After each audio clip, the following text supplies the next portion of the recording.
লম্বা সময় ধরে থমথমে পরিস্থিতি ছিল দেশের নারী ফুটবলের। তবে সেই অস্থিতিশীলতার অবসান হয়েছে। ক্যাম্পে ফিরেছেন বিদ্রোহী 18 নারী ফুটবলার সহ বাকিরাও। এবার সুদিন ফেরার অপেক্ষা।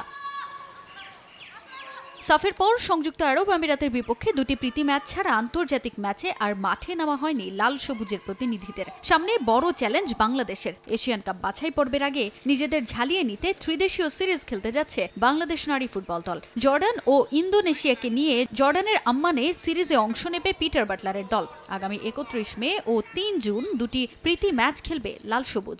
FC women's Asia cup qualifying round আছে জুলাইয়ে, তো সেটাকে সামনে রেখে আমরা অনেক দিন থেকেই চেষ্টা করে যাচ্ছি ভালো দেশের সাথে FIFA friendly plus practice match খেলার জন্য। ট্রাই নেশন একটা আমরা রেডি করতে পেরেছি, সেটা হচ্ছে যে ইন্দোনেশিয়া, জর্ডান এবং বাংলাদেশ। এটা খেলাটা হবে জর্ডানে। এখানে আমরা দুইটা ম্যাচ খেলবো। ফার্স্ট ম্যাচ হবে 31শে মে আর সেকেন্ড ম্যাচ হবে 3 জুন।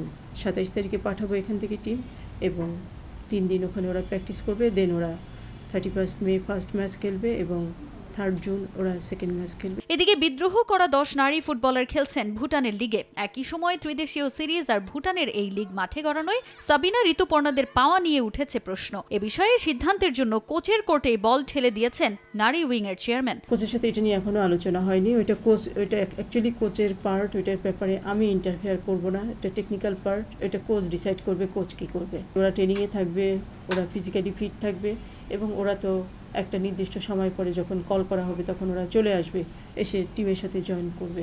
কোচ পিটার বাটলারের অধীনে অনুশীলন শুরু করলেও এখনও বাফুফের সঙ্গে চুক্তি নবায়নের বন্দোবস্ত হয়নি বেশ কয়েকজন নারী ফুটবলারের। ক্যাম্পে থাকা 8 জনের সঙ্গে কার্যক্রম এগুলেও বাকি 10 নারী ফুটবলারের সঙ্গে দ্রুতই চুক্তি শেষ করার পরিকল্পনা বাফুফের। ভুটানে যারা আছে তাদের সাথে হবে না, কারণ তারা যখন ফিরে আসবে তখন হবে। এখানে যারা বর্তমানে যারা আছে, যে 8 জন, সে 8 জনের নাম আমি অলরেডি পাঠিয়ে দিয়েছি, তাদেরটা হয়ে যাবে। আগামী 27 মে জর্ডান ও ইন্দোনেশিয়ার সঙ্গে ত্রিদেশীয় সিরিজ খেলতে দেশ ছাড়বে বাংলাদেশ নারী ফুটবল দল। আরো বেটার ফর্মে আসবো। তাজিন খন্দকার, সময় সংবাদ, ঢাকা।